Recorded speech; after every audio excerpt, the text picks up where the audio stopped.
I am a poet, yes, but you see yourself past that. Learn how to be perfect if you want to be like them. But first, write to me when all is done, that you have excelled marvelously, portrayed your brilliance, stemmed out strong like the griffins with wings of Clinton. Sisters and brothers, remember in the beginning light was separated from the dark. If it is so that the dark was dominant, then we are back in time when the dark ruled. No change other than destruction. I repeat, seek perfection, evaluate your reflection, meditate on your destiny. Life is not death, but death is life. Live to your work when there is still breath.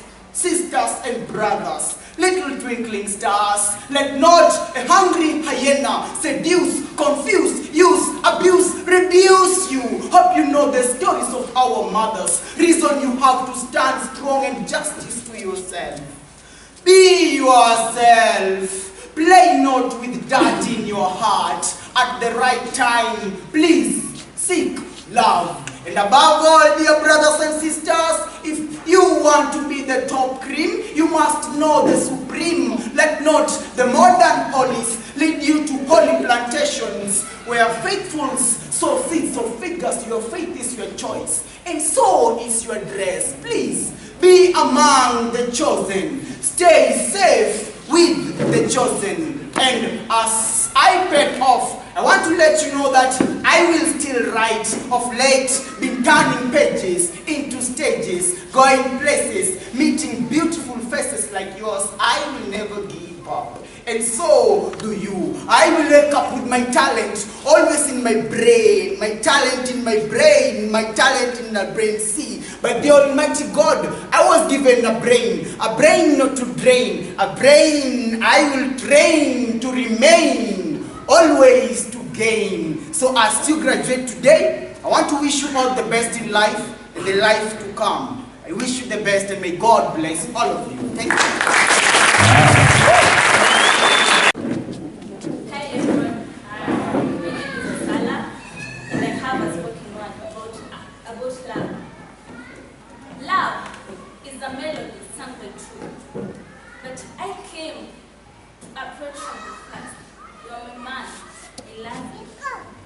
But when you can't cut me and make sure I turn a lesbian and F*K, your new chick. I need love to be in my heart because it's something special that I came to realize that it's a feeling, unusual, and a fusion that is in the brain and the heart. I need a relationship to be like Tom and Jerry, even if they fight, but our love will never be apart. I don't want our love to be like Romeo and Juliet that died together, but grandma and grandpa that grew all together. Love is like a cloud that moves with you, but not a sky that sticks with you. I need a love that will always be in my heart. When I look at you, I feel blessed because it's something special that is in my heart. I'll feel bad when you have another chick and I'm here. I sacrifice all my time having you, caring about you, but you end up looking at other girls, but that's not my time. But my time is having you as my love, as my husband, and the person that I'll grow with you together. Thank you so much. Uniongoze na huruma zako, usiponibariki siwezi kwenda. Minajua bila nguvu zako siwezi kwenda. Minajua bila nguvu zako siwezi kwenda. Oh, kwa mkono wako kweli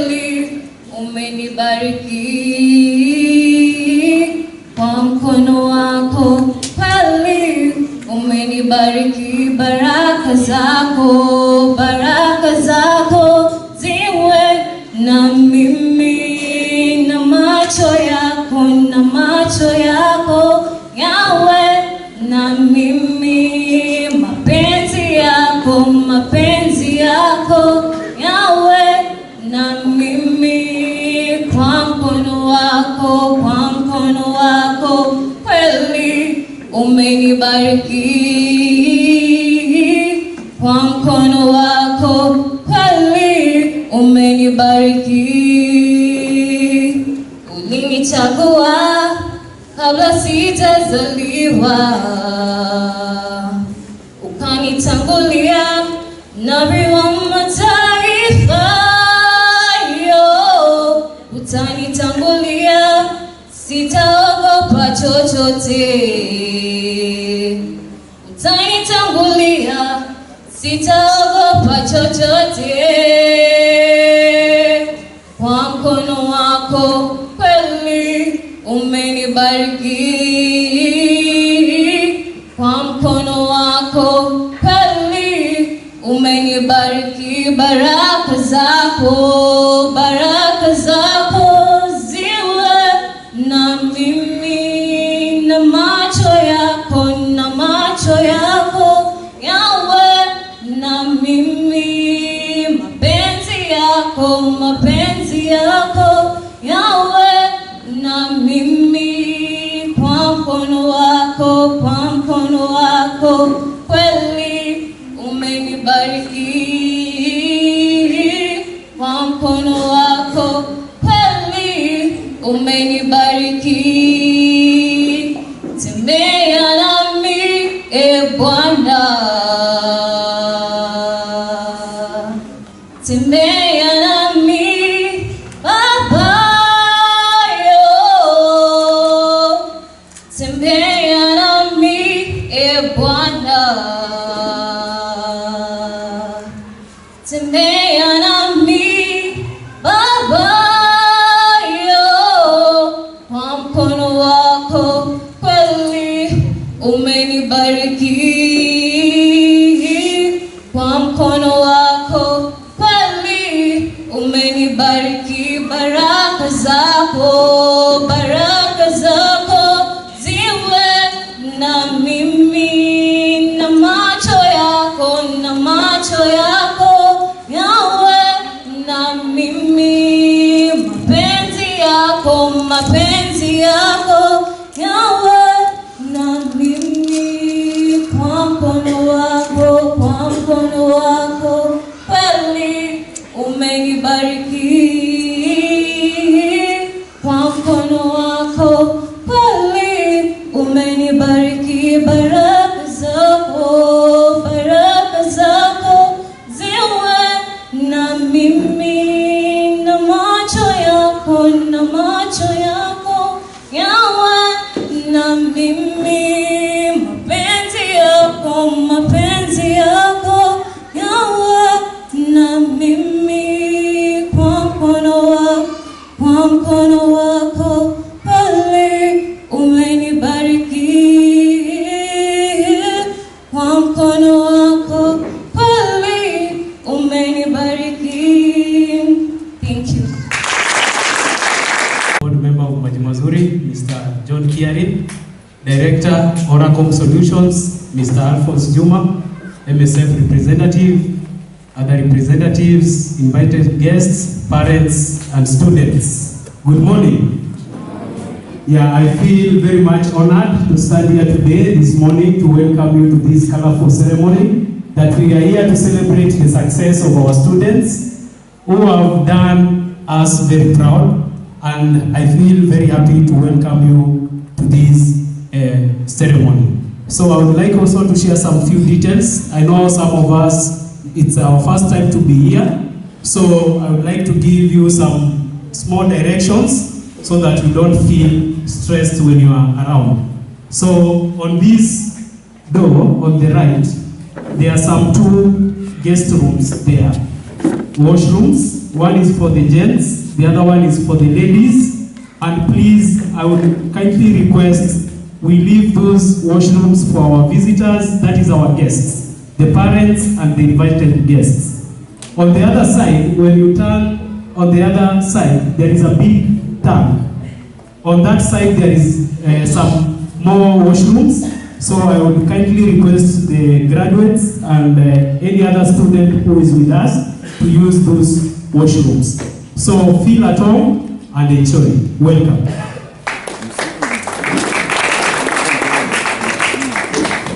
Wow, that is my boss. Daniel Wanjiku. Tukiwa pale kwa ofisi, shida yake na kwamba moja tu na watu. Time. Na atamake sure amekuja mbele yako kwa ofisi. So, kile nimesoma na Wambua is time management. Actually, nimesoma all about time management from him. So for this time we have alumni from Maji Mazuri ICT College.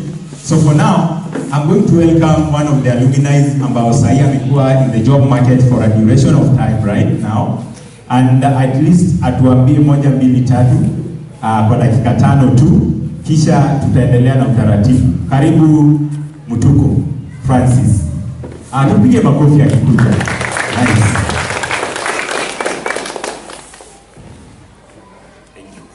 Good morning. Good morning. English is not a measure of intelligence. Sindio? Kwa hiyo tutumie sheng. Sindio tunaelewana naye? Okay. Kwa majina mimi naitwa Francis venye nimeambiwa. Nimekuwa naye wa shule.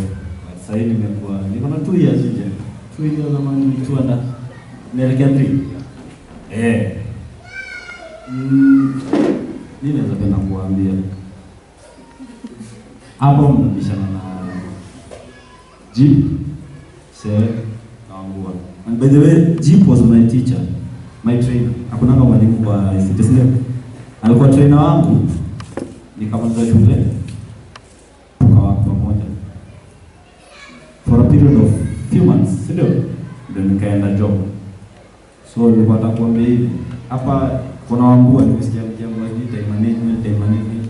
Hautawahi fika mbele ya Wambua hata uje mara ngapi. Yeye ashaamua tu kama mapema, si ndio? So hapa kama unabishana na mwalimu kufika huko job, unabishana na boss wako. Na ikifika mali unaanza kupewa warnings juu ya kueleza inaleta shida. Nadhani mnaelewa, si ndio?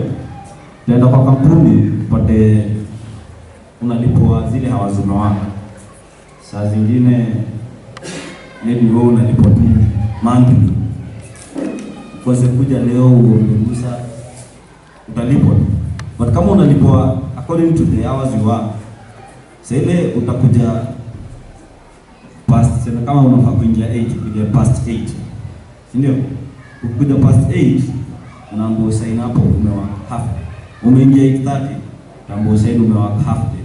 So hiyo siku utapewa mshahara ya half day. Hiyo ni once, ndio? So time. Number 2, hapa job zako zinaangaliwa na sere na jibu. Mimi nilienda job mara ya kwanza, boss alinichukua tukaenda kwa huyo client. Nikakaa chini kwa meza, client akasema Kenya nataka. Boss amekaa tu hapo ameshika kalamu, mimi nimeshika kalamu, niko na notebook naandika vitu zangu. Yeye ana discuss bei, mimi na discuss venye nitajenga hiyo website. So hapo ujue boss anajitoa, unabaki umelink na nani? Na client. Na client abahatishi kama amelipa, akisema haibambi, atakuuliza imekushinda nipe mtu mwingine. Obviously wewe ukisema imekushinda unachojua job, si ndio? Sawa. Lakini sasa mimi nimeweke uoga. Kwa mtu yote uoga. Hizi ni vitu ziko. Ndio ndio mnashinda kama mkisema uweze satisfy kila mtu. Obviously kila mtu anaona job yako iko poa.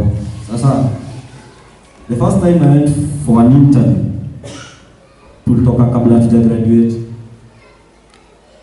Tulitumwa na tuta yetu tu mmoja. Akatuambia pale mmefika. Hata tulikuwa tumemaliza project. Pale mmefika. Hakuna kitu mtapata yenye mlikuwa mnafaa kupata. So the rest ni nyinyi mtafute. Na tukatoa interview watu hivi. So nilienda na nikafail interview. Sasa fail interview nirudi shule sana kwa project zangu submit.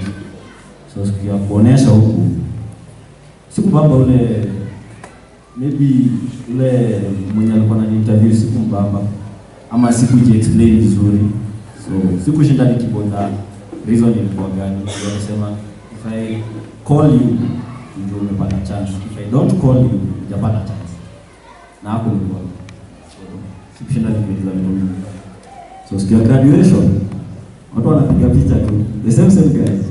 Only then kuna katu hivi ndio ilikuwa refu kiasi. So tuko pale. My colleague akakuja na boss mwenye nilifanya interview yake. Wakakuja graduation. Actually hiyo sikukuja na mzazi. On my graduation nilikuwa peke yangu. Personal reasons maybe. Nilikuwa nashughulika venyewe na shughulika hapa mbele. So on that day nilifika 6. Kwa na graduate ya Railway Museum 6. Juu video nilikuwa na showcase hizi project. Na yangu iko hapo. So nikafika 6. Sasa ile tunaambiwa media labda kesi zile ndio unaanza kutoa search. Nikaambiwa toka hapo. Enda soka kitega urubani. Si ule my colleague na boss wake wamekaa hapo. Sasa kutoa search. My colleague akatoa search na boss wake. Akasema, I love this boy. Kisha job yake, job zilikuwa poa. Nikafika time yangu, nikajiuliza sana, nikaenda kutoa search. Ule boss ako pale nilifanya interview yake. Inakuwaje? Ndio calculation tu bila tatu nasema. Venye tu itakuwa iko. Venye itakuwa iko. Nikaamka. Nje hapa katikati ndio ilikuwa refu sana. Toka hivi kuja hivi ilikuwa refu sana. So nikakuja. Kufika hapo mbele. Alikuwa ni Tobi. Nilikuwa kata ni mkubwa kama Wambua alafu the next chain of command hapo juu yake, ndio? Akakuja. So akasema this has been my desk today. So nikashangaje tena. So when yule boss aliambia yule boy, yeye ndio student wake best. Hiyo akaniambia mimi ndio student wake best. So tukamaliza a few months work na Jeep. Then yule boss akanipigia. Ilikuwa 15th March 2017. Akanipigia alinipigia 14. Nikiwa class nikifundisha. Akaniambia nikuje job rotation. And that's why I got to work. Sijaenda interview nyingine after that. So that's true. Sio? 5 minutes bado sijafika 2 minutes. So kitu mimi nilikuwa nakuambia, kitu tu niliambiwa huko. Sitaki kujenga maneno na kurudia kitu niliambiwa. Ukipewa certificate hapa, alafu uende uiweke kwa nyumba. Tofauti yake na photocopy paper ni nini? Nani anajua?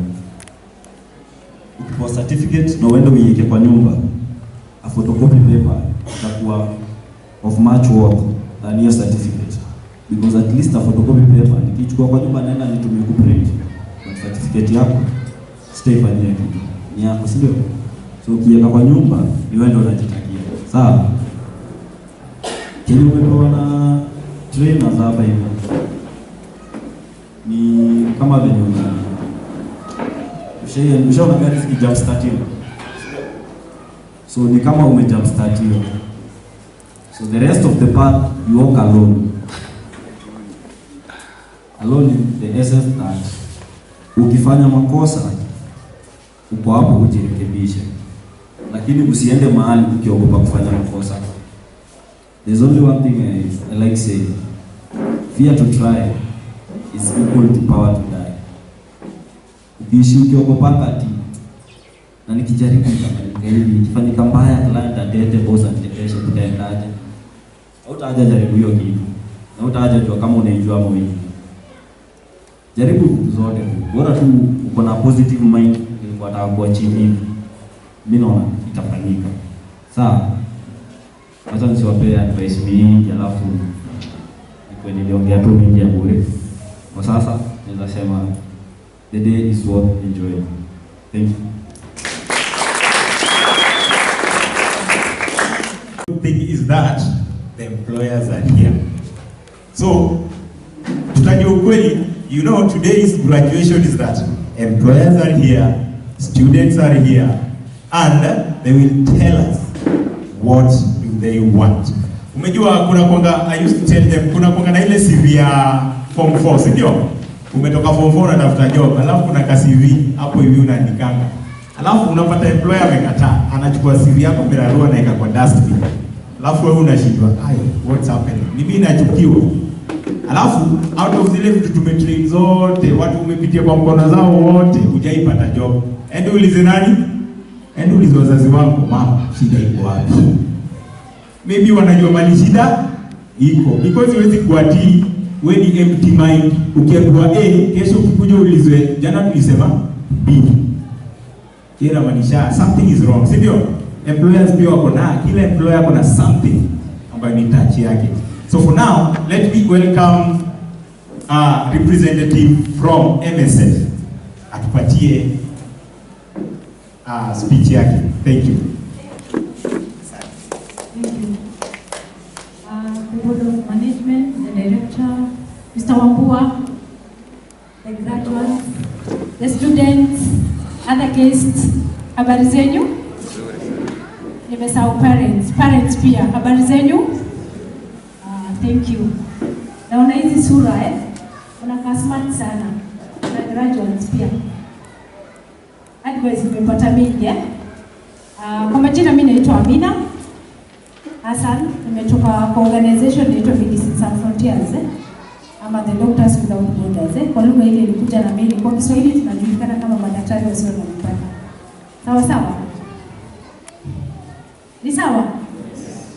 Okay, sawa. So tutaongea Kiswahili, tutamix ndio tu blend So wakati wanajua MSF inafanya kazi gani? Tunafanya kazi gani? Hatuko mbali. Tuko tu hapa. Watu high table na mzazi mmoja pale. Na nyinyi? Don't fear. You see, you have been advised, never fear. Yes. Usifanye hivi. Kama unatujua unafanya hivyo. Sawa sawa. Thank you.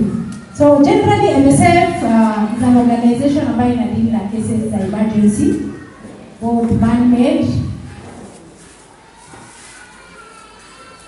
and what other disasters are there? There is one which is man-made, the other one is natural. So which one is man-made? Which one is man-made? Na tunaona kila siku. Accidents, bomb, nyumba ikibomoka. Si hizo ni man-made? Sawa. So natural kama disease outbreak, cholera, Ebola. So we respond to such. So currently in Kenya MSF tuko na hii project, tuko na ingine iko Embu County, Ndiwa, Homa Bay, tuko Dagale, the refugee camps. But generally, the whole world tuko more than 70 countries in the world. These are war-torn areas, Syria, Yemen, tunaona kila siku, Iraq. So, what do we do here in Kenya? Especially the Madare project here. We have two components. The first one, we respond to emergencies. Both the massive emergencies and individual emergencies. For the massive, we respond the whole of Nairobi. But for the individual, tuko na catchment area. Catchment area yetu ni kuanzia Mlango Kubwa, Madare, Huruma, Madare North. Hizo ndo catchment area yetu. Then the other side, where we are now, where are we? Isili Air Base. Then there's Isili North, there's section South, Isili South, we usually call it section 3. Then there's Kiambio, nyuma ya hii Mabe, and then the other one is Majengo. So we usually have an emergency number for individual who can call us through that number. Either ni mama anajifungua pale mtaani, ni mtu amegongwa na gari, mtu amekuwa technician mtaani pale anatengeneza stima na yeye si qualified, amebambo pale na stima. Unafaa kufanya nini? Kumwagia maji. Kama unafaa kufanya nini? Ni first aid gani tunafanyaga pale mtaani? Tunamwagia maji It's not supposed to be like that. You are killing. Ama unampea maji. amecollapse, unampea maji unamuua. So kuna namba ya emergency. Students, always I advise students wabeba karatasi tu. Unajua unaweza capture kitu, wale speakers wanaongea hapa, ama mtashika kwa kichwa. Niwasomee namba, mko ma expert Haya, 0800 si 07 0800 72 1100. It's good that you have phones, and I will talk about those phones also. 0800 72 1100. Hiyo nimesema catchment area yetu. Sawa sawa? Hiyo ni ya kusaidia watu wetu jirani, our neighbors. We don't go to town. But in town there are special group that we intervene. Ni special group gani wanakuwa sana town?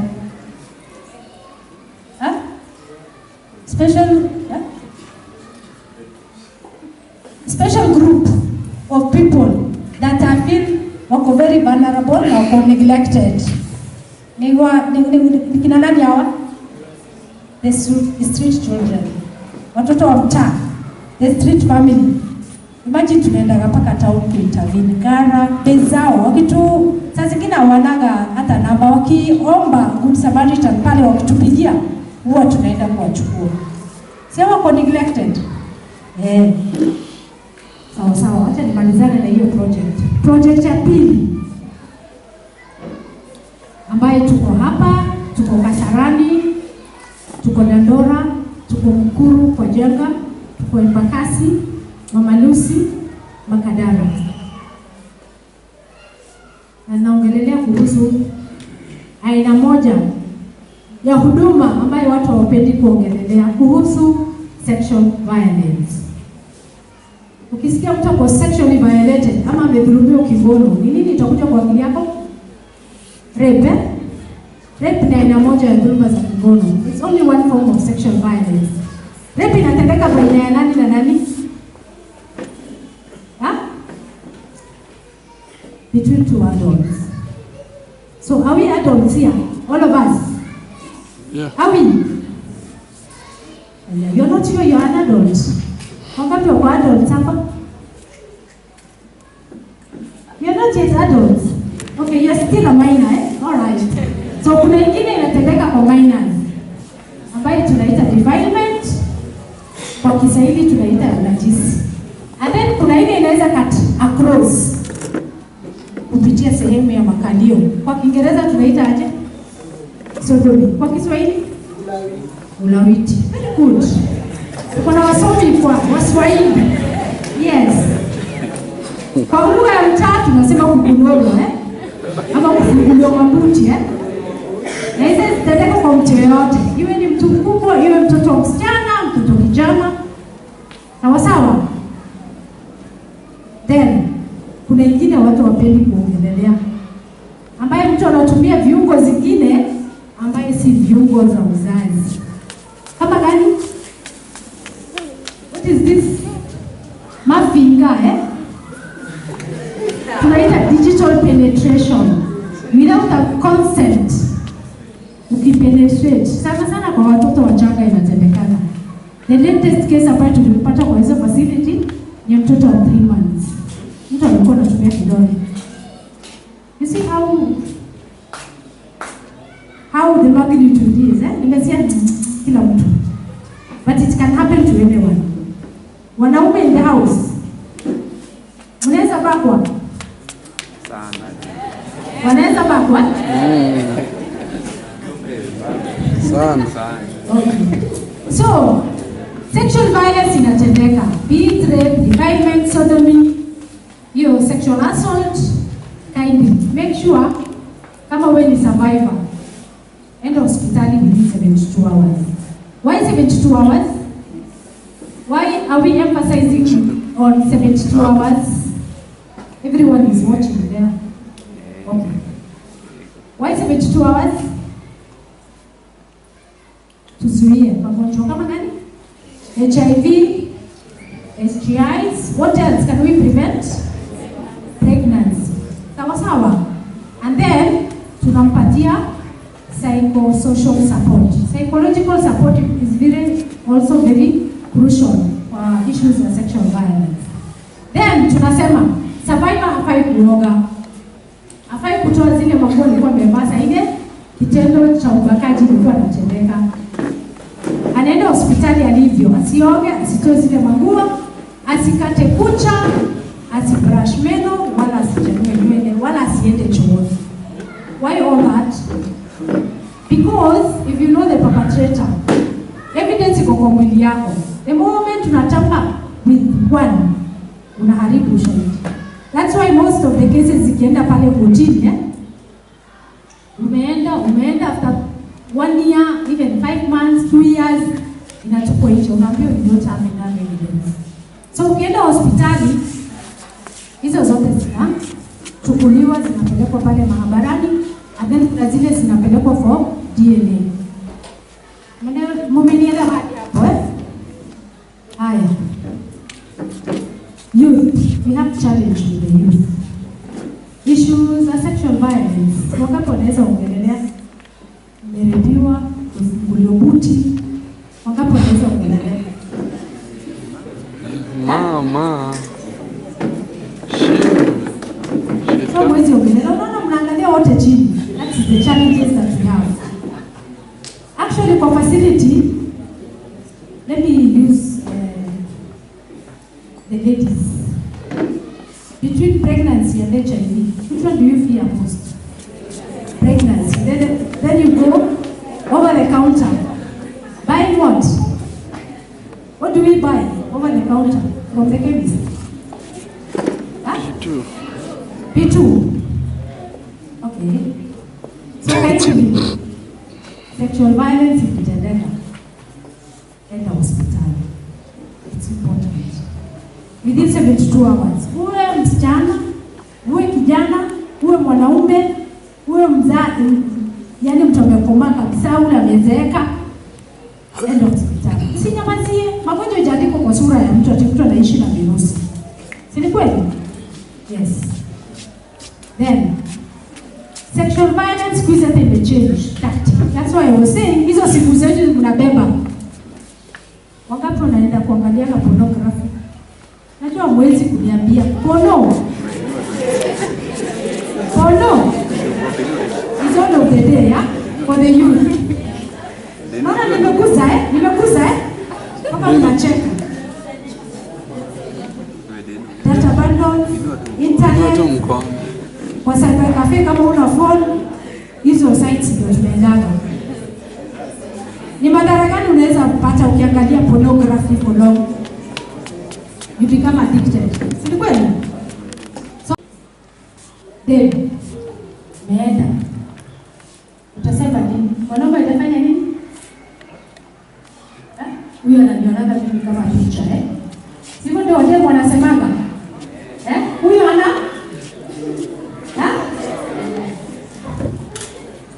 So, by the way, and then death rates among the youth iko juu sana. Ukienda kwa nyumba ya mtu ama amekuinvite, lazima tufanye ngono. What does no mean?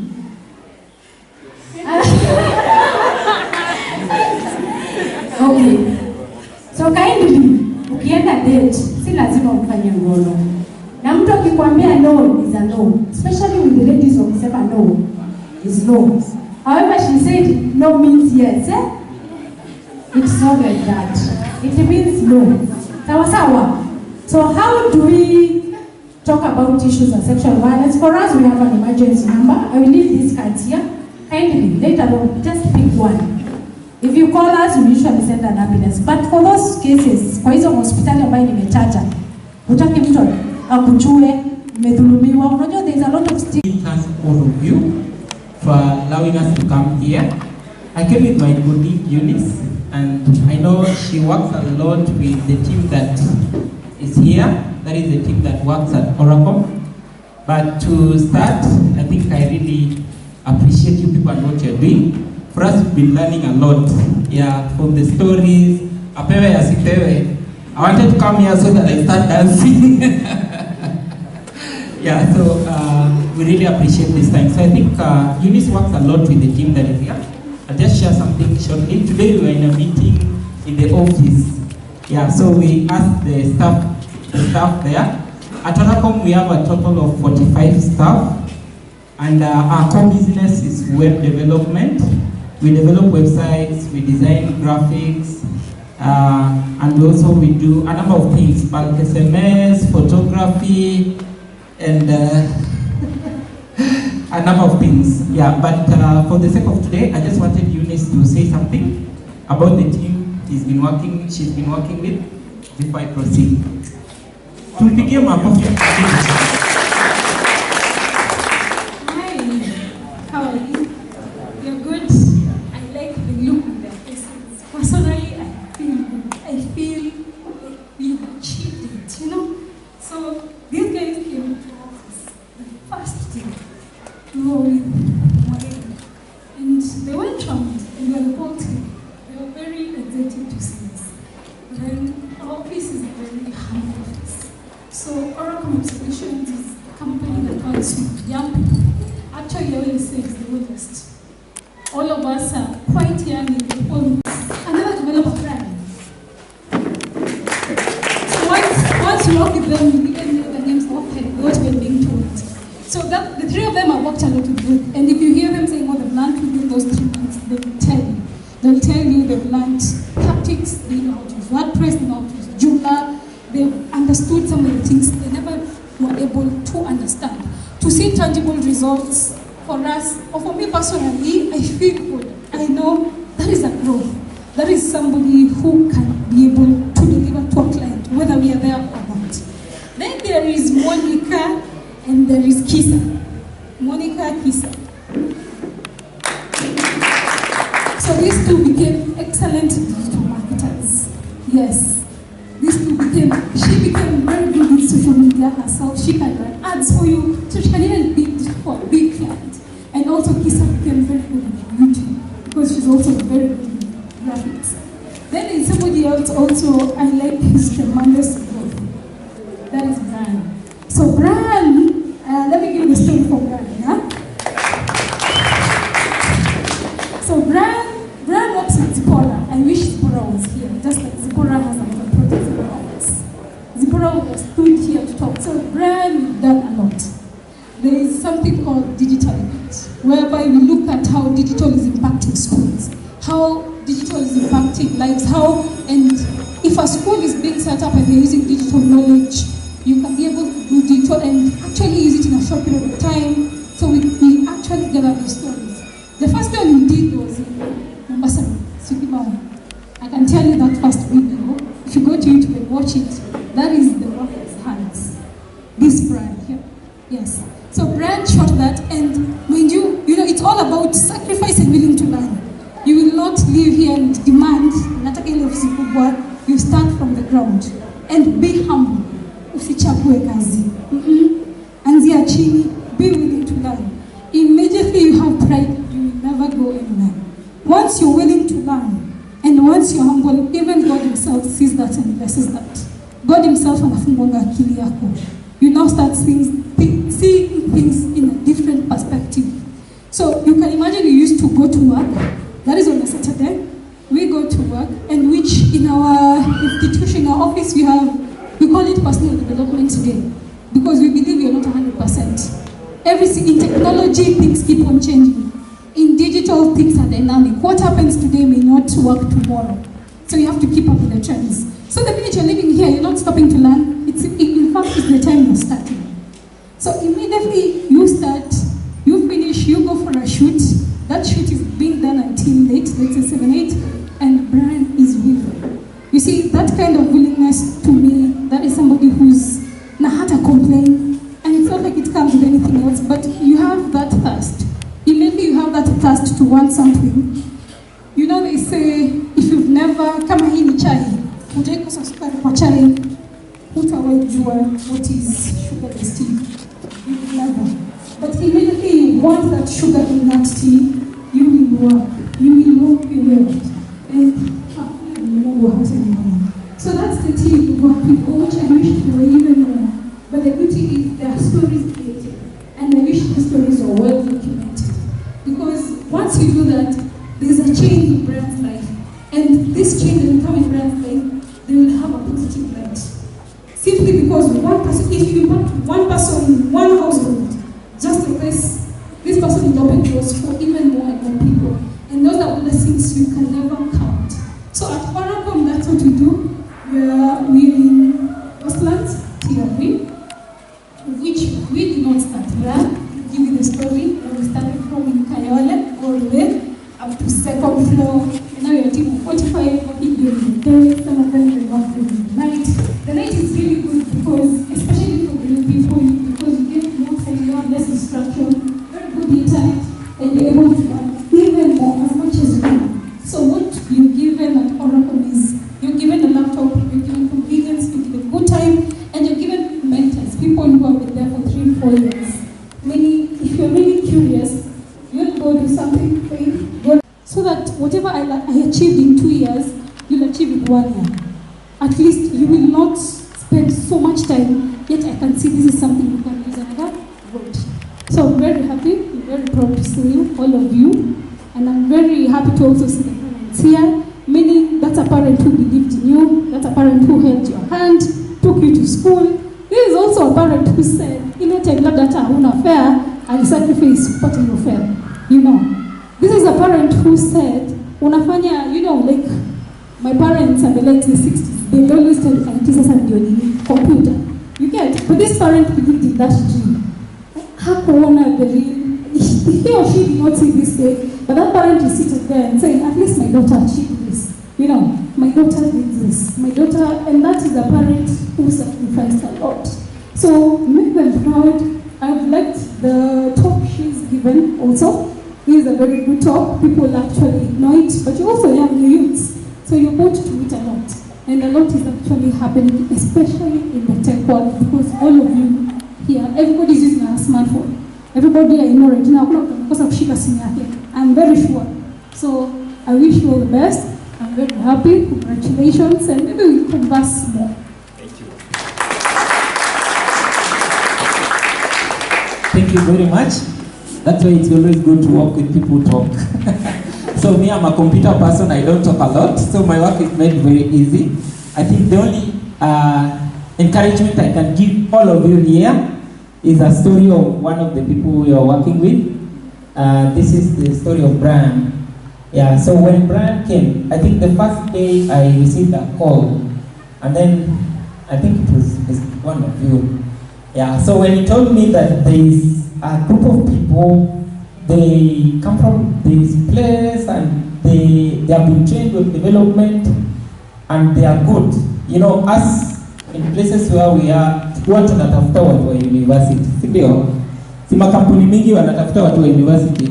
So vile aliniambia, nikakumbuka penye tulianzia. Kampuni yetu tulianzia Kayole, ilianza Kayole. So vile alituambia, I was like, this really happens. Like, there can be web developers in such kind of a situation. So we invited them. Yeah, and the teacher came, the trainer came with them, all of them, first day. Yeah, and we were actually came twice. Yeah, and it was really like, we could not understand how they can do the codes manually. Yeah, and they were telling our staff about things like jQuery, and we were like, really? Yeah, but the story of one of them, you know, us, and especially I think this can be a lesson to most of you. It's not that if you are doing one thing, that's what you'll end up doing. So one of them, I think, Brian came in as a graphic designer and a developer, but as in him, we saw a photographer, because we simply looked at his Facebook page. Yeah, and I think that's a message also. You really got to look at your social media pages and how you leave your digital footprint. Tunaongea? Mnanisikia? Yeah, so when they came, them they were thinking like, we are going to do the interview, you know, ask the questions. We didn't do that. We visited their pages. So we visited, myself, I visited Brian's page, and then I saw he had taken a very good picture. I know he doesn't know. It's only that picture that gave him an opportunity. Yeah, so how do you use your Facebook pages? I know all of you are rushing into social media. How do you use them? As employers right now, We are not waiting for you to come and tell us what you're able to do. Chenye tunangojea ukuje utuambie na sisi tuende kwa Facebook page yako na tuone what you are doing. So enda uangalie yako, just check your digital footprint, how it looks like. So him, we saw a picture that he was a photographer. And then from there, actually by that time we had somebody from the university who was heading that department. So what we said is, this person wasn't performing, so we released the person and brought him in. And I think that was the start of his problems and also is the start of his journey. So immediately he came in, the first thing, photography in Bondo. And then we were going to do photography in Bondo, a place called Bondo. You know Bondo? Where Raila was to go and retire. So we left with him. You know, you can't say no. As we just saw your Facebook page and we saw a photographer. So we say, this is the camera, this is the studio. We have fired the graphic designer, the photographer, you are next. And his name was Brian. So we left, by the way. He doesn't know Kijaluo. There we only speak Kijaluo. And you have to know how to eat fish. So we went first day. He really performed so well. He took very nice pictures. And he really excelled. Then we came back to Nairobi. Second, I think one of the big things, we got a project. We are going to Masai Mara. Photography. A client came into the office, paid for 4 people, but we were 5 people. Fully paid, 2 days in Masai Mara. We are going to do photography in Masai Mara. Who did we have as a photographer? Brian. So we said, Brian, we are going to Masai Mara. Have you ever gone to Masai Mara? No? And then we left to Masai Mara. The other things that happened, only God knows. But the day of going to Masai Mara, Brian got late. So all the vehicles were waiting. Brian is not there. Okay? And then when he came, and such things happened, because he's been coming to work very early. So we don't know what happened this day. So when we were getting ready, and then Brian came in, and you know that time now we have to show them less pressure. Because they know, hey, I'm losing my work. We are going to Masai Mara. I'm going to lose it. And you know, we had like 20 Wazungus from, it was Yugoslavia. So they came in, Brian is the photographer. Next thing, the battery for the charger is not working. There's no battery and we are going to Masai Mara, it's a very dry place. And then there Brian is, so we had to hold him. And then he went to Masai Mara, did a very good job.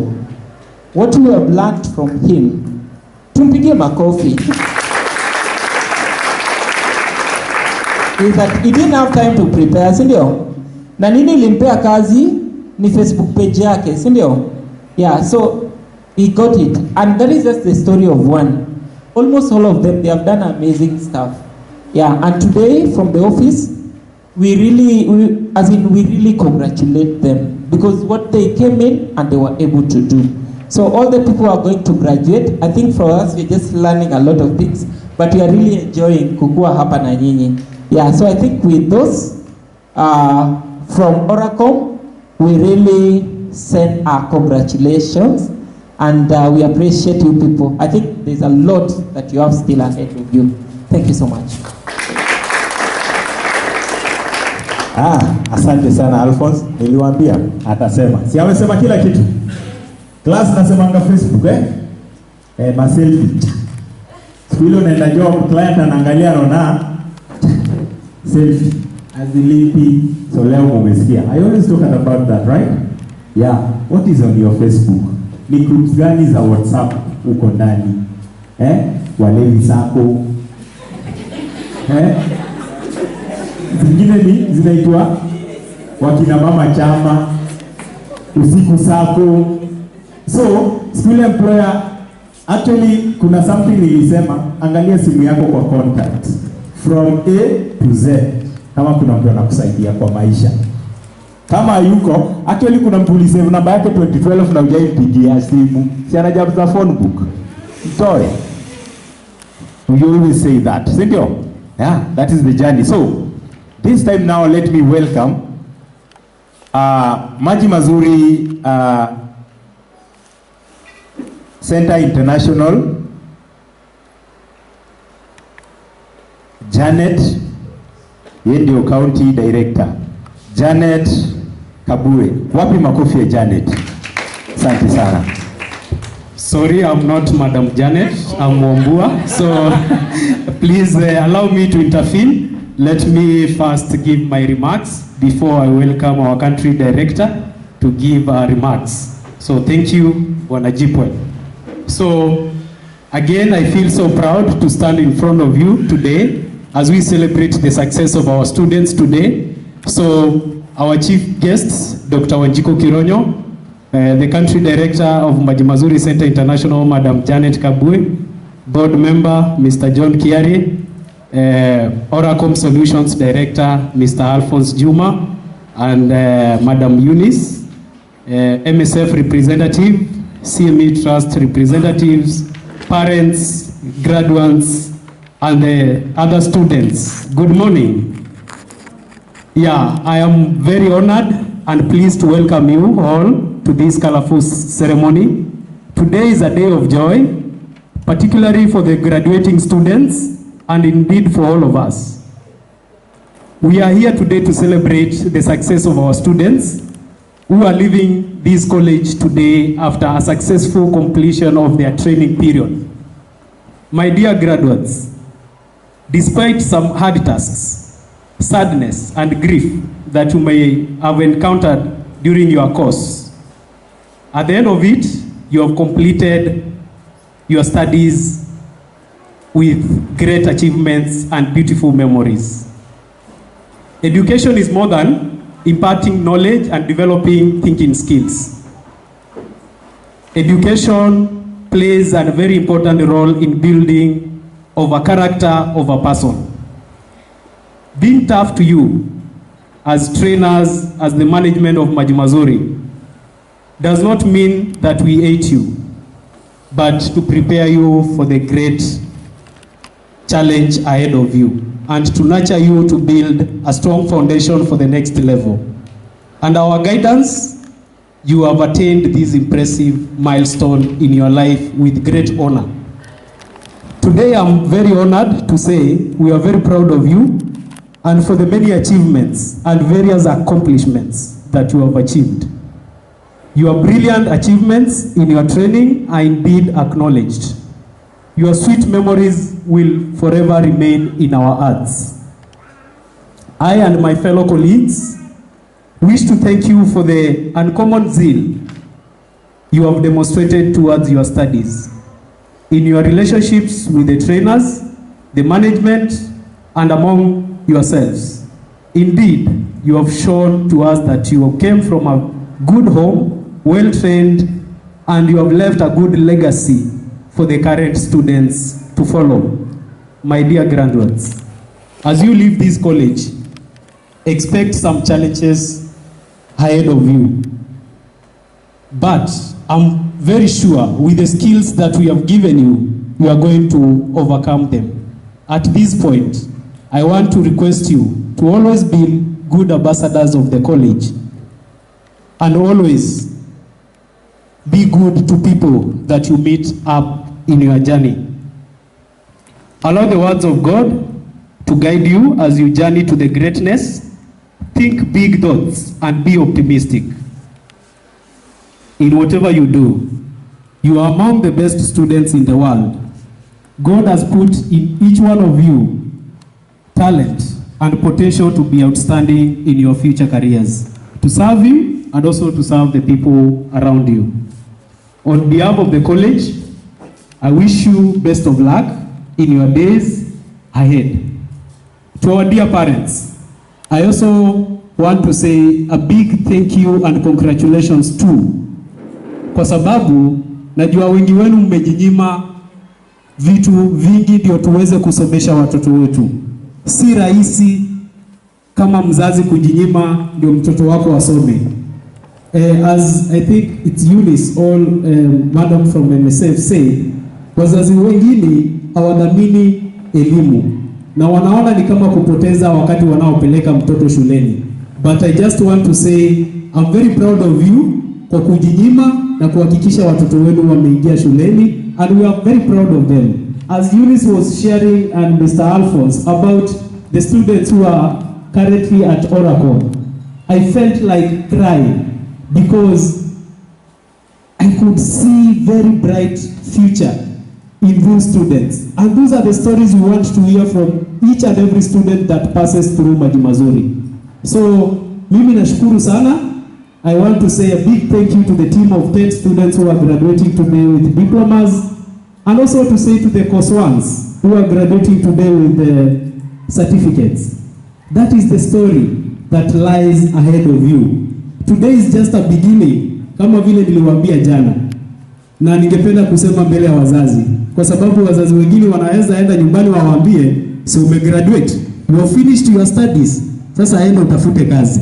For them, today is not their graduation. We are just ushering them to the next level. So they are yet to finish their studies. So we have just done preparation with them, and the main training is awaiting them in module 2 and in module 3. So wale wazazi ambao mko na wanafunzi level 1, tafadhali hawajamaliza training, ndio wameanza. Kwa hivyo we need them come next week as they join the next level. Today we are celebrating the students who are graduating after successful completion of the full training program ambayo ni diploma. Kwa hivyo tafadhalini na waomba tuendelee kushikilia wanafunzi wetu mkono waweze kufika pale. Tuwaone wakiwa wamevalia hayo mavazi, na pia tusikie stories za ku-encourage from the places that God will bless them to be. Sawa sawa wazazi? Unanisikia wazazi? Kama unanisikia fanya hivi tafadhali. Kwa hivyo tafadhali tushikilie watoto wetu, tusiseme wamemaliza. Today is just a day we are ushering them to the next level. Kwa hivyo ukiona leo amerudi nyumbani na certificate, usidhani amemaliza chenye alikuja kufanya Maji Mazuri, ndio ameanza.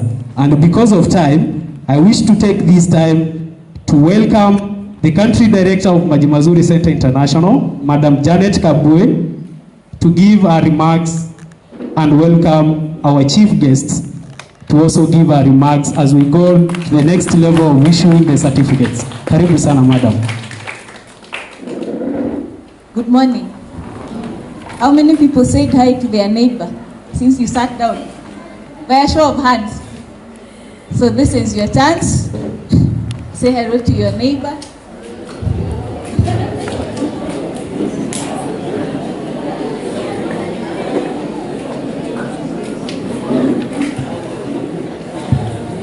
So I recognize the Board of Management of Maji Mazuri, our variable partners, and students and parents. And we together form a community that works with the vision and mission of Maji Mazuri, and that is to empower communities. We want to change the stories, especially the stories of places that have been written off by society, as places where people will not go to offices and be respected. And so it was really good for me to hear the feedback we have of our students, because together we are changing the narrative that is associated with places such as this. So thank you very much for giving them that opportunity, and we look forward to continuing that partnership. And maybe I can briefly say that, which our founder will maybe talk about a bit more, that Maji Mazuri aims to make sure that wherever we are, we leave a positive impact that will be seen for generations to come. And even the way the students are seated here today is a visualization of that. This is the first step, this is the second step, and then they get employment, and we continue that cycle. And there is so much support and hope that comes from being able to be here together today and to see that. So can you first appreciate yourselves, students? You are our chief guests today. We would not be here without you. So I really want to appreciate and congratulate you for having stuck it out. As Mr. Wambua has said, it's a journey. And as you have been told before by other speakers, every journey has its successes and it has its challenges. But despite everything you have encountered in your life since you started school, primary, high school, and even college, you have persevered, and today you're going home with something to show for it.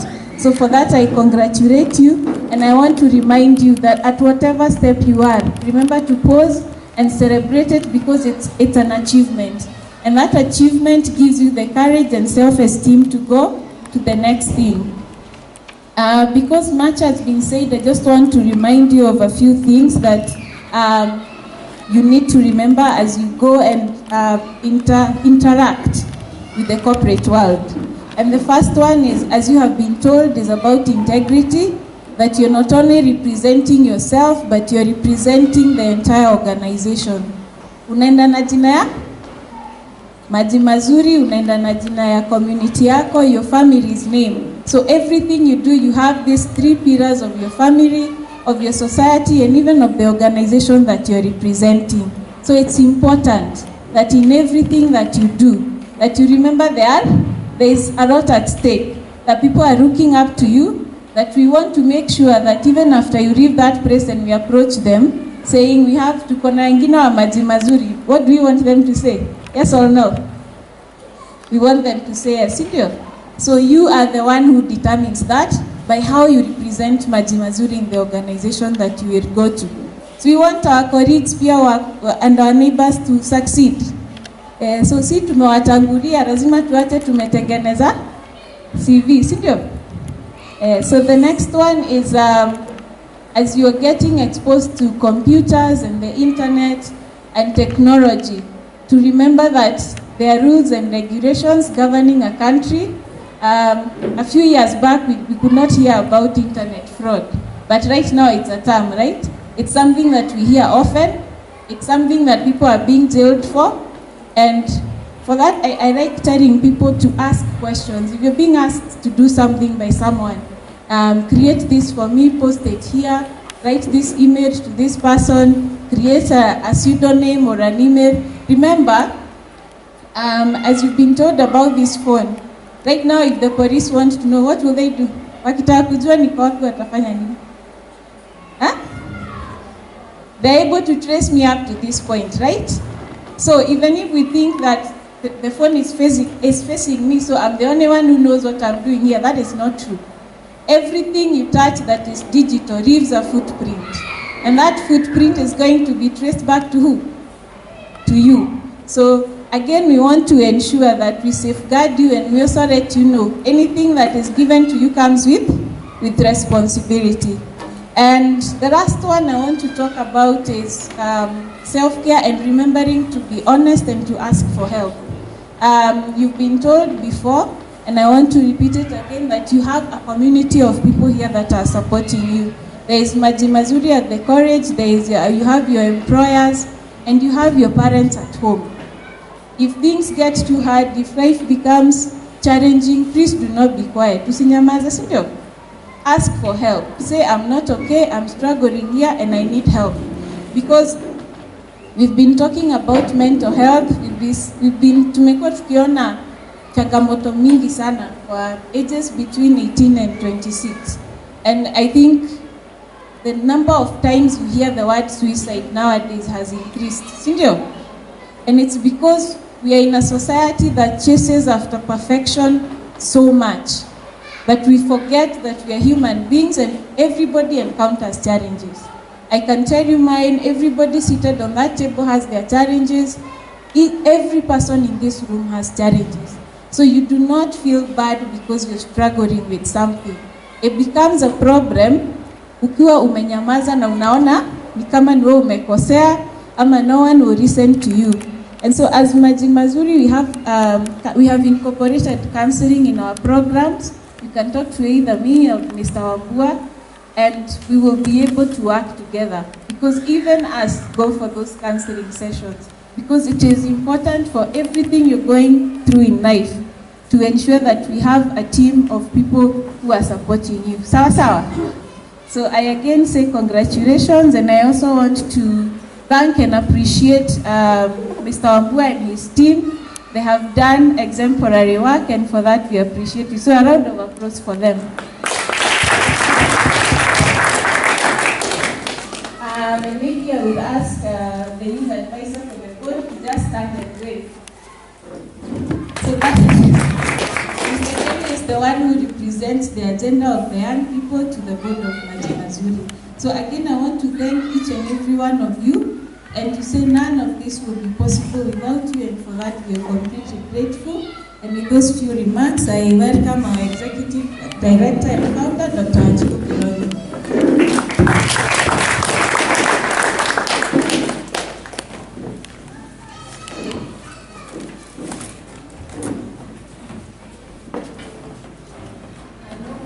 Of time, all protocols observed. I'd like to say that when I was growing up, I knew very few people because we just grew up in a village, and I knew only the people in my village. But today, I hear people say, "Oh, my friends, oh, this is my friends in the Facebook, my friends in the Facebook." And some people are saying that they have 500 people, 100 people, 1,000 people, you have a lot.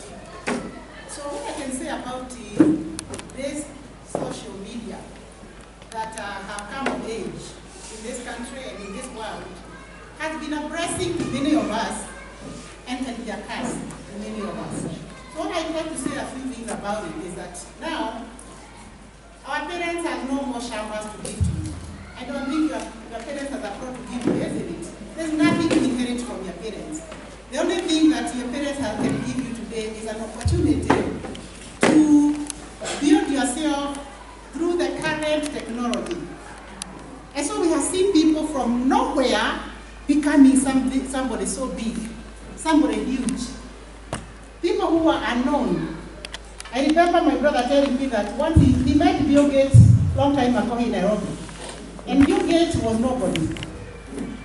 But later on, he became, isn't it? Not because his father gave him a shamba, his father or whoever gave him education gave him an opportunity to become the person he is today. And I can tell you the story of so many other people that I don't want to talk about right now. What I like to say is that you have a choice. There's an opportunity where you have a platform that you can develop in a positive direction. It's also a platform that can aid you in the wrong direction. We have talked about things like business connection. We have talked about marketing your product, marketing your project, writing your stories, having your blog, getting to be known all over the world without ever knowing who you are, whether you are male or female or what age you are or where you came from. Those people have no interest, they have an interest to see what you put in your blog, and they'll follow, isn't it? So the question is a technology that can get you somewhere, and is a technology that can get you from nowhere. There's so much, and I don't want to go through the risk of what this is and the business and social media can make you. But I can tell you that on the other side, I have dealt with the people who are completely addicted to social media. The whole day, you give them a job to do, and like 4 weeks ago, I had 4 young people who came to do some work with me, and every time I had to ask them, are you here to work or are you here to social media? Because they thought you have an internet now, wireless, they can now go into that and just chat with their friends. And I look at these people, I feel sympathetic. Because you're in the wrong direction. Some people are chatting nonsense. Not many times can you sit for hours with somebody and chat and tell me that you're chatting the right thing. You are most likely talking rubbish.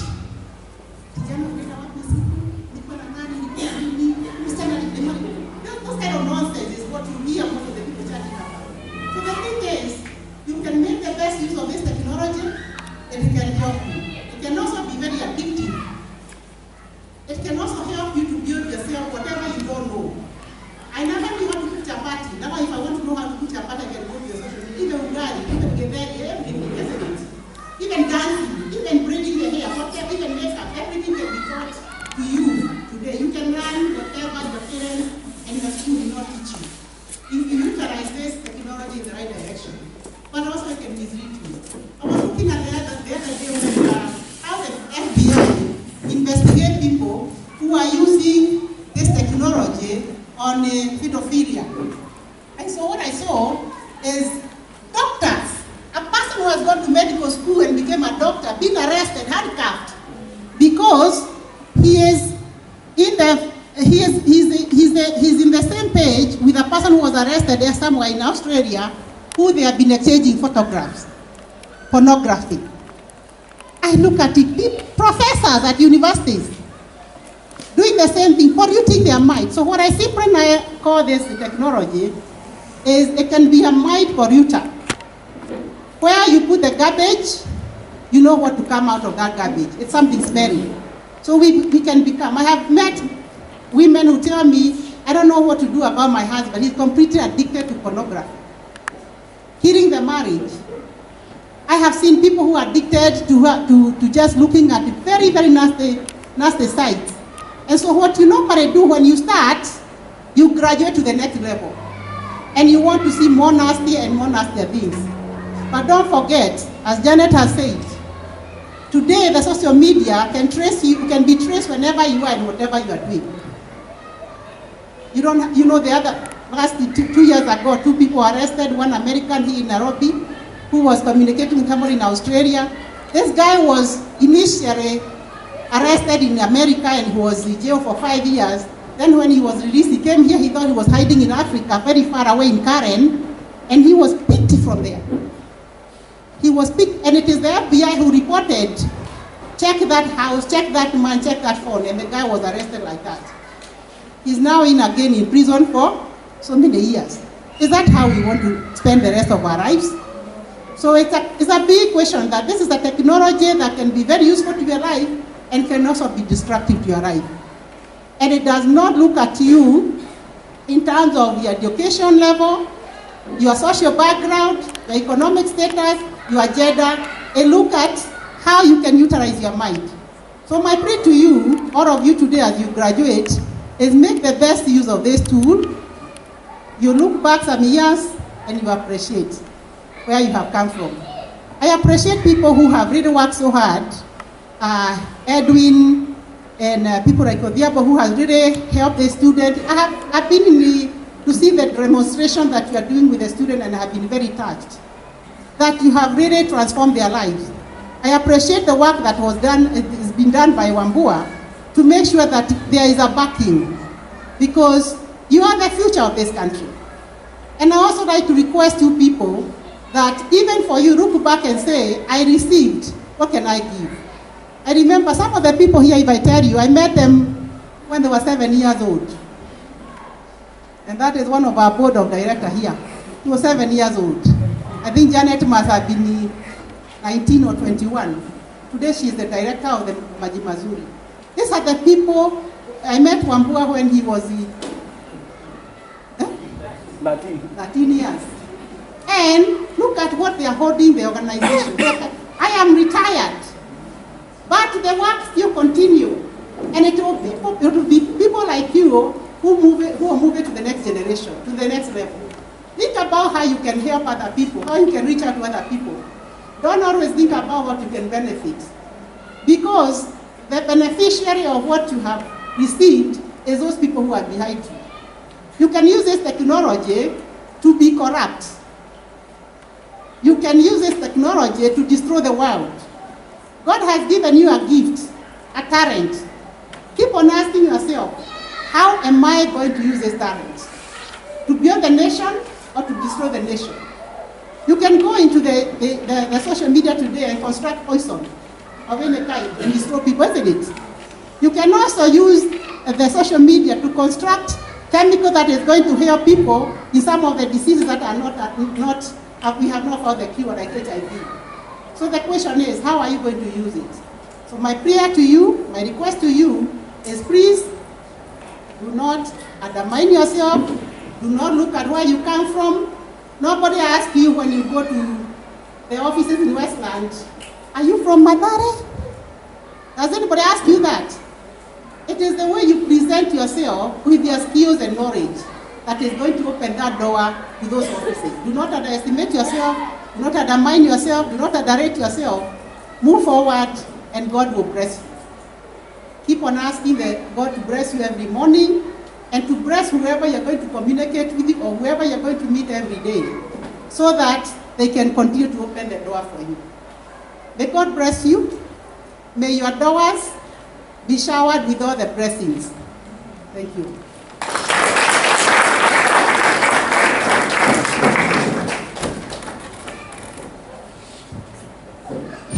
Wapi makofi?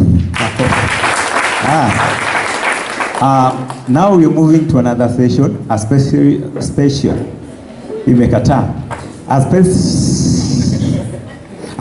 session for this moment, and for this time we are coming into the session of awarding certificates, and these certificates are going to be awarded by our guest today, and the presentation that you will be seeing on the projector, the jobs that will be projected, we will start with module 1, then go to media lab, alumni.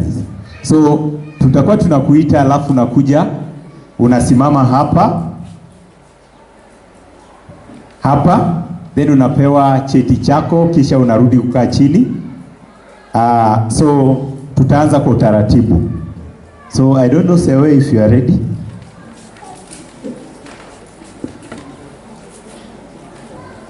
So hawa watu wamefanya kazi mzuri sana, wamefanya kazi mingi sana, wamefanya kazi kwa ushujaa. Na these are the professional projects, the standard project. So out of the project, kuna mazawadi hapa, kuna best student. Huyu best student, the best student, tunakuwaga na dress code. All our students every Friday wana dress in official dress code. Thursday wana dress official. Kwa nini? Kwa sababu unapata kuna mtu kuvaa kama mimi hivi siku moja kienda kutafuta kazi inakuwa ni ngumu. Yani you don't feel comfortable when you are in a suit. So tunawaanzia wakiwa module 1. Ndio mtu akifika huko juu isikuwe ni jambo geni kwake. So saa ile mwanafunzi anakuja kwako wewe kama mzazi kuambia kwamba tunaenda shule na official, usishangae ni kwa nini wanafanya official. Hii ni kumprepare, kumweka kuwe ready, ili anapomaliza college, anapoenda pale isikuwe jambo geni. So tuko na zile rugged, we don't do rugged. Hata unaona vile employers wamevaa, guests wamevaa, they don't do rugged. So kile ningependa usisitize kwa mtoto wako, alipomaliza high school, sheria hazijaisha. Bado wako kwa mkono yako, mpaka siku ile atapata kazi na apate nyumba yake, ndio aanze kufuata sheria za nyumba yake, sivyo? Lakini kwa saa hizi bado yuko kwa mkono yako. So our students, kuna best students ambapo tuta showcase projects zao. Hata hao wajui best students ni nani, ni surprise for project. So tutaanza na certificates na nitaita Mr. Wambua atuongoze. Asante. Thank you once again Mr. Edwin.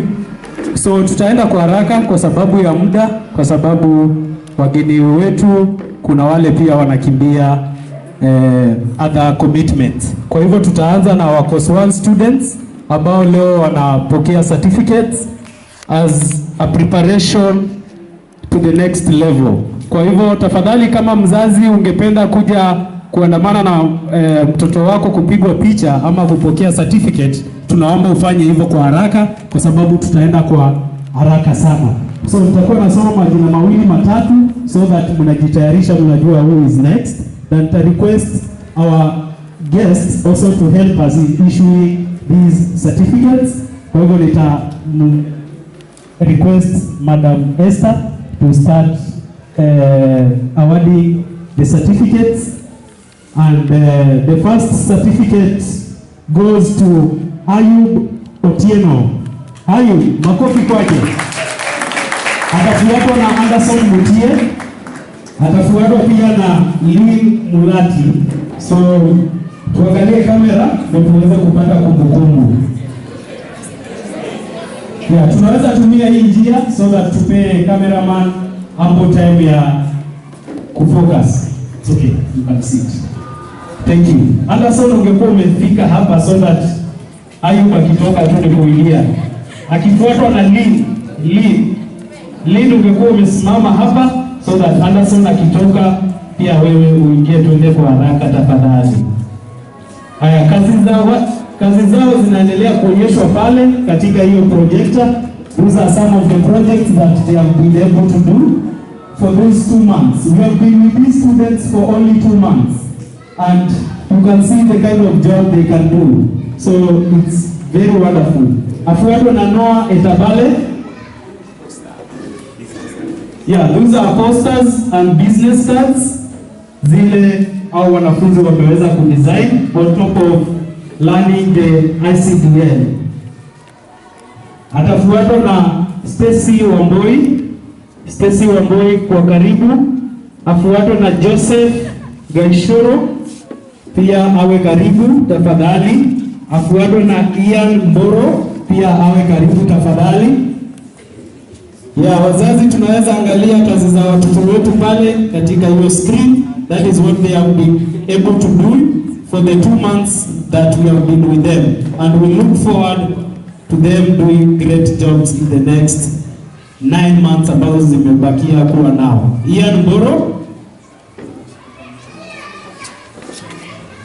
Haya, afuatwa na Rose Achien. Rose afuatwa na Juliana, tafadhali kuwa karibu. Juliana tafuatwa na Kariuki Mushiri, tafadhali kuwa karibu. Haya, Kariuki afuatwa na Natalie Adhiambo. Tukipea Natalie, ningependa nimuulize madam from MSF pia tusaidie. Natalie? Yeah. Asante sana. Haya, Natalie afuatwe na James Irongo afuatwe na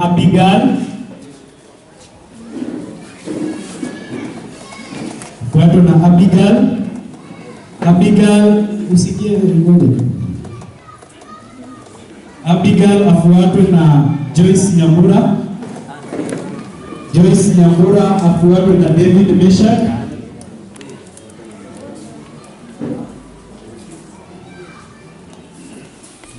Meshak afuatwe na Samuel Mwaura. Na tafadhali usipake certificate uchafu. Kuna bahasha mtapokea baadaye. Samuel Mwaura afuatwe na that is David Meshak. Samuel Mwaura. Samuel afuatwe na Juliet.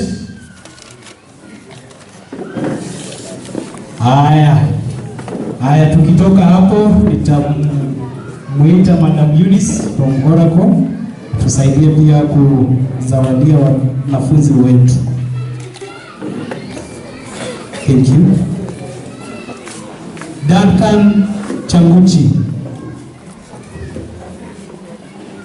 Duncan afuatwe na Tabitha Wanjiro. Tabitha afuatwe na Selvin Kasoa.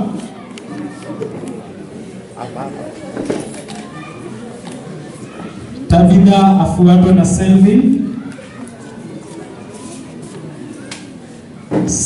afuatwe na Ann Matinde.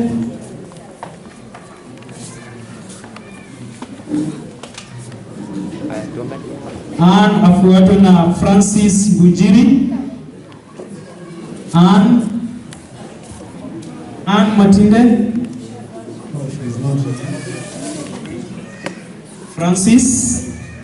Francis afuatwe na Faith Rume.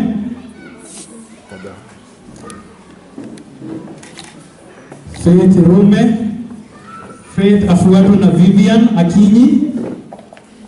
Faith Rume afuatwe na Vivian Akinyi.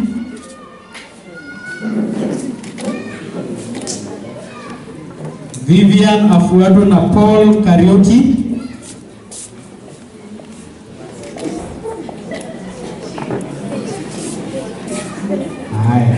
Then after Paul nitamwalika Mr. Alphonse pia tusaidie pia.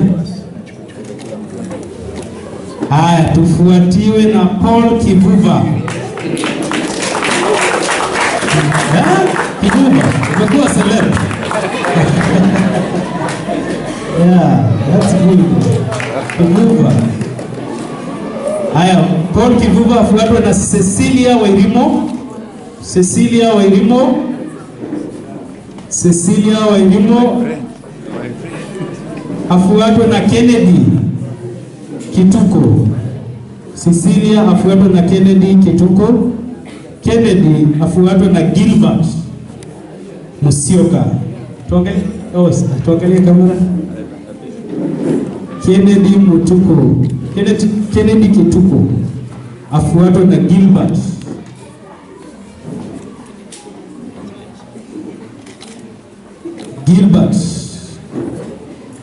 Gilbert afuatwe na George Odhiambo.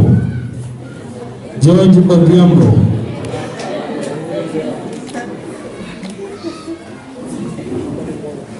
George Odhiambo afuatwe na James Gishoki. Na tukimaliza ya James Gishoki, ningependa kumwalika Mama Jane. Mama Jane aje pia atusaidie kuzawadi wanafunzi. Tafadhali kwa heshima. Hii ingine na poa. Niwashie na hapa hivi.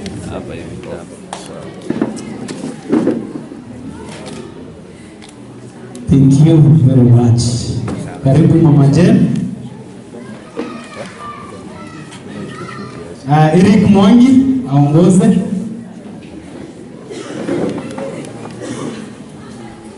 Eric Mwangi.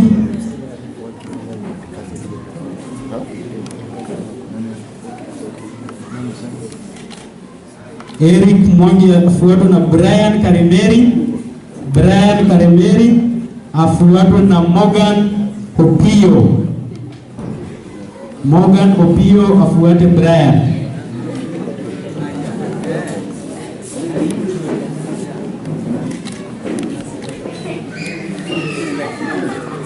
Morgan Opio.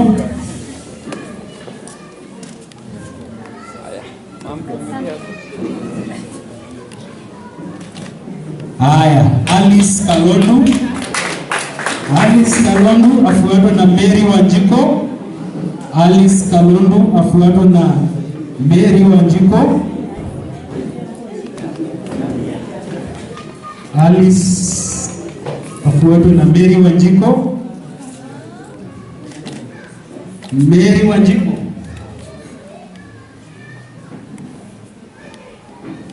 Mary Wanjiku afuatwe na Vivian Akinyi. Haya, na tukimalizia kupea Vivian Akinyi. Not absent. Asante sana Mama Jane. Wacha nimwalike Mr. John Kiari pia aje atusaidie kuzawadia wanafunzi. Lauren Auma. Lauren afuatwe na Victor Omundi.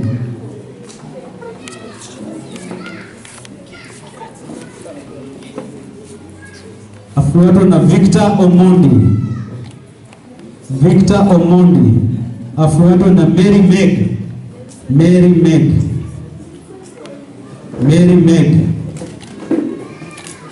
Meg afuatwe na Trevor Omondi.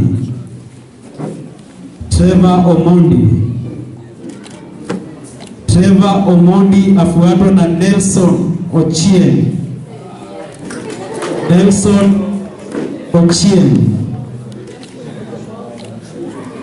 Haya, Nelson afuatwe na Chelsea Mudhoni. Na tukimaliza na Chelsea, nitamwalika our director Janet Kabui atusaidie pia kupeana zile zimebaki.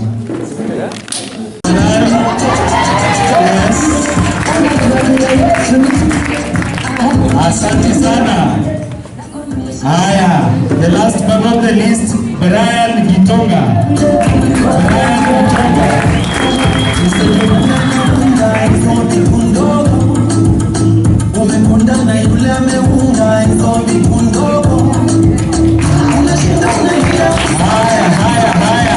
Haya. Asante sana.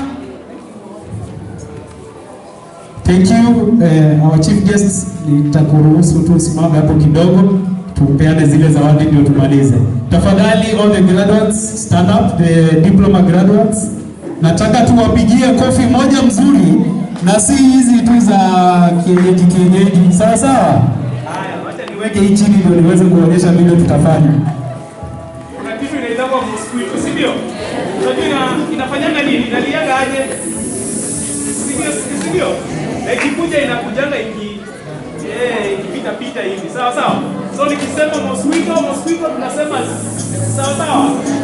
Sasa nikisema kachi unaishika. Nikisema confusing unaitikisha, alafu nikisema ua unapiga. Sawa? Nikisema tena ua unapiga tena. Piga mara 3. Sawa sawa? Mosquito. Catch it. Confuse it. Kill it. Yeah, thank you. To the achievements that we have been able to achieve. And now, we also want to recognize some of the outstanding talents and job of those two classes. Kuna wale wanafunzi ambao wameonyesha bidii zaidi. Sisemi wote si wazuri, lakini in every team there is always one or two or few wenye pia wameonyesha ujasiri zaidi. Sawa sawa? Kwa hivyo we want to recognize them today with a small gift.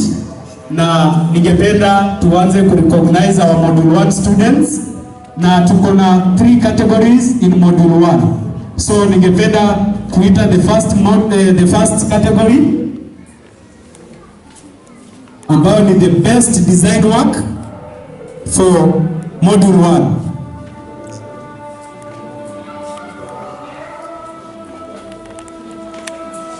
Yeah, the best designer. This was the student ambaye alionyesha kupitia kwa kazi yake. After the panel sat down, we learned a lot of creativity in that student.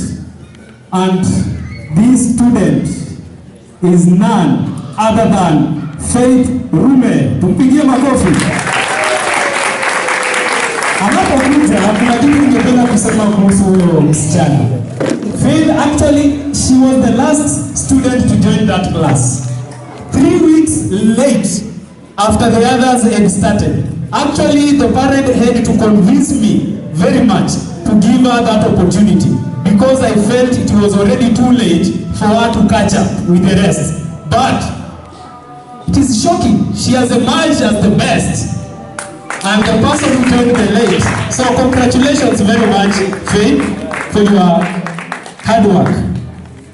Thank you very much. We want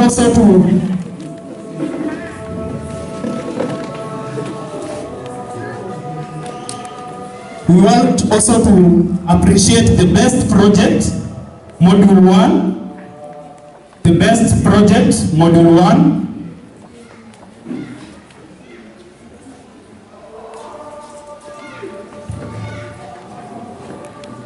Just a minute.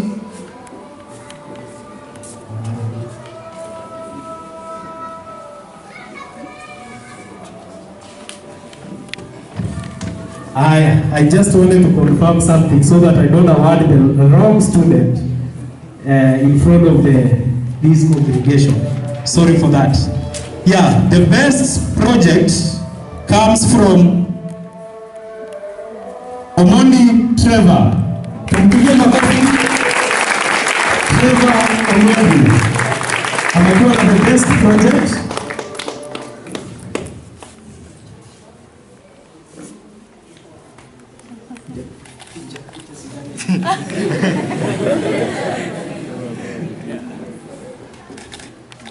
Thank you, Trevor Omondi.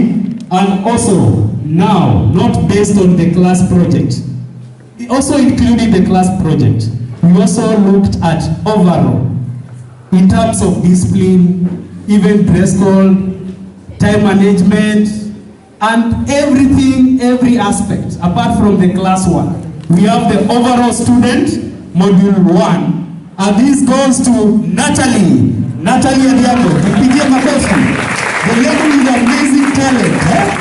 The lady with amazing talent. It's not only the talent, but she's also all-rounded in terms of other aspects. A very good time manager, a very obedient student, and always on time, delivering class assignments on time. Asante sana. Thank you, Natalie. Haya, sasa to our diploma class. We have 2 presents. And the first present is for the best project. Mwanafunzi ambaye alikuwa na the best project katika darasa lao, na inamuendea Dennis Otieno. Tumpigie makofi tafadhali. Dennis Otieno. And the best project in that class. And it's also amazing, these students have unique stories. Dennis joined that class 3 months later, not even 3 weeks, 3 months later, after the start of that class. And you can see at the end of the training, he has emerged with the best project. So thank you very much, Dennis. Congratulations. Higher. As we crown the day, this is our last gift. It's one of the most prestigious gifts because we are giving it to a student who did a lot in terms of all round, all aspects, time, discipline, classwork, kusaidia wale wengine, name it, all of it.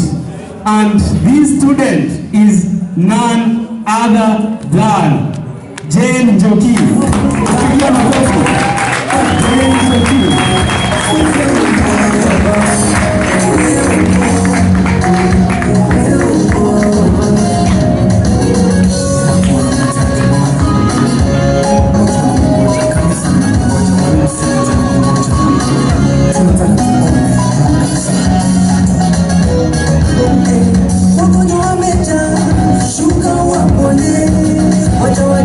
Thank you, congratulations Jane for being an outstanding student in the class of 2018-2019. Thank you, our chief guest, thank you for assisting us in giving those presents. So we are almost closing our ceremony and I think we are good in time according to our program.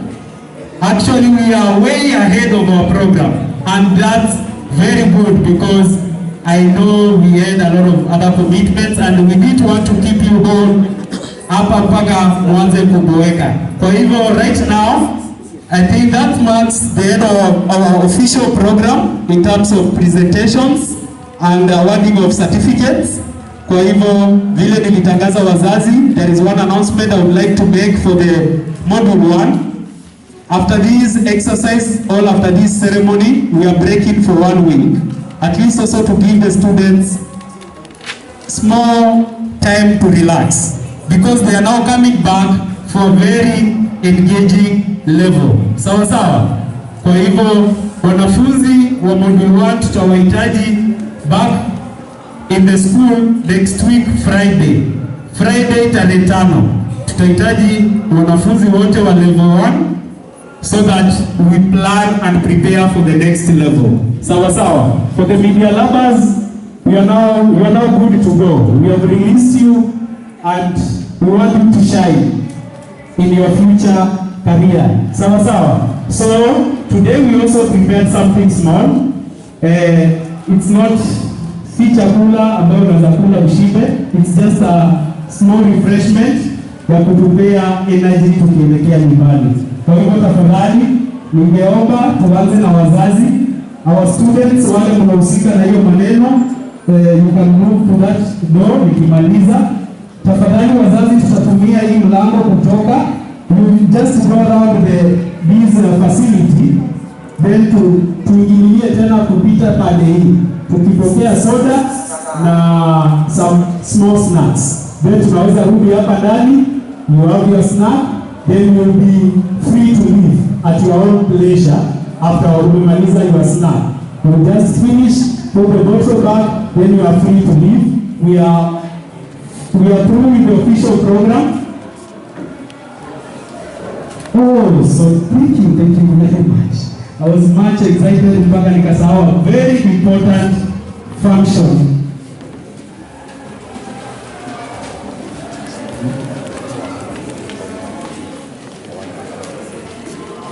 Yeah, so thank you, Wanjiku, for the reminder. Yeah, as I said, we also want to recognize Africa for giving one of our students an opportunity to be an intern in their institution.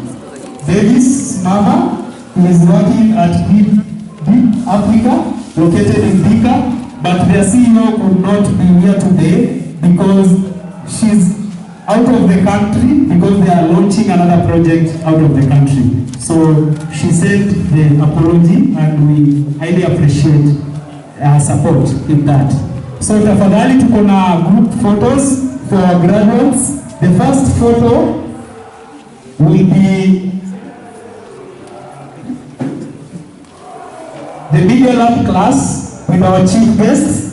So what I would request, all the students will move to the parking. There is a parking, the car parking after this door. That's where we are going to take the group photos. We will kindly request the parents to just stay seated for 5 minutes so that we have these photos and come and conclude the program. Tafadhali wazazi, msianze kuondoka. Wanafunzi tafadhali sisi wote, Oswana na Media Labs, let's get outside for the photos so that we finish our program in time. And I can see we are ready in time. So I invited guests to be over here and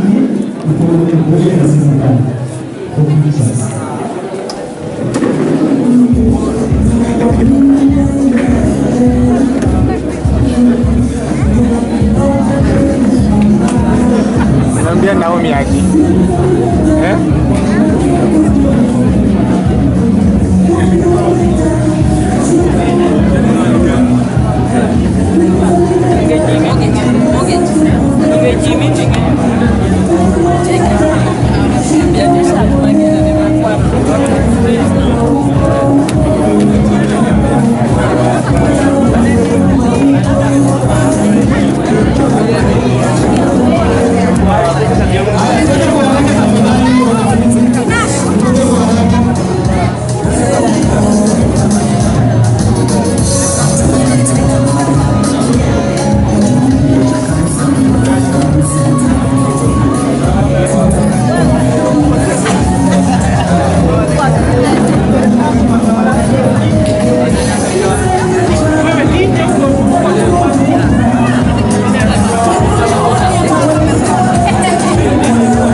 Kenda nyuma sana itatoka poa, si ndio?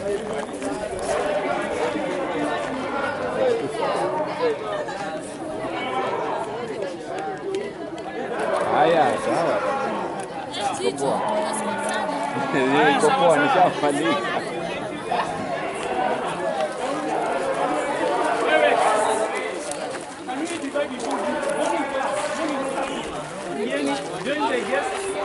Morning class.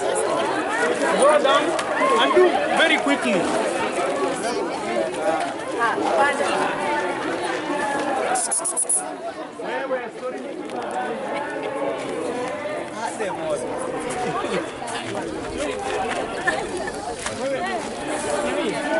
Davis.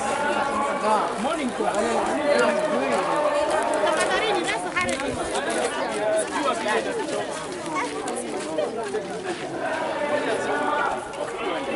Nenda sana, ingieni hapo hivi.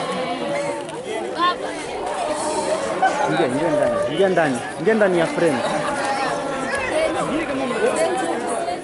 Usonge hivi, songa kabisa. Mungu tuende wa mwisho. Cheki.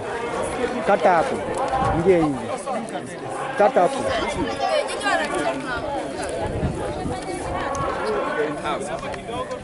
Nipige in half half. Davis.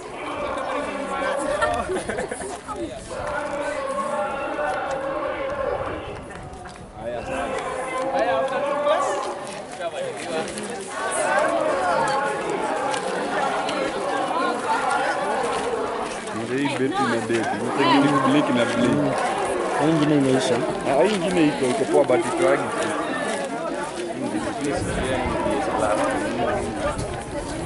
Mimi kufikia sana ni kuitwa na kunifikia. Nala yasikia kabisa.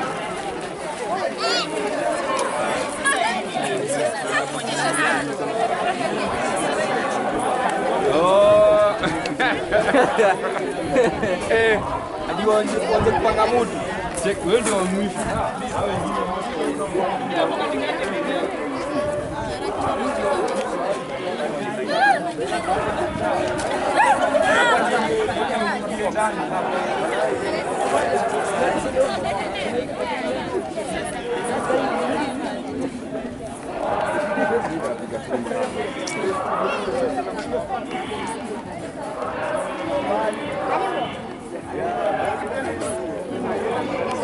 Haya, sawa, iko sawa.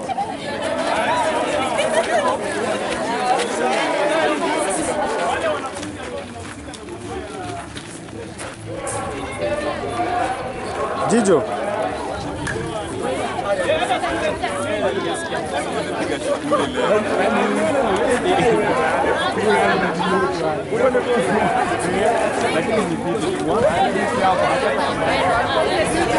Mimi na mapero yangu hata tunasikia.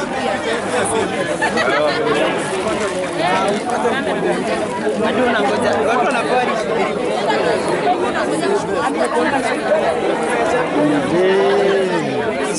Mambo.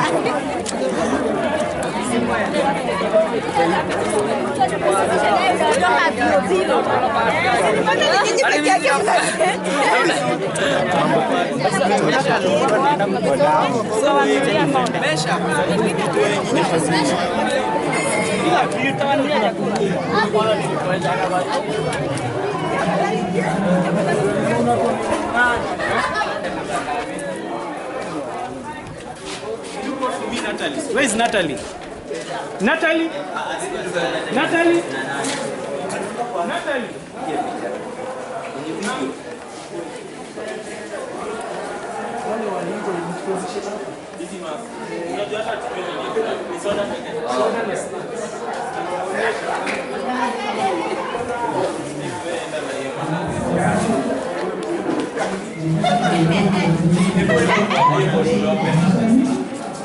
tuweze kutolea refreshments, then we can give out our own pleasure.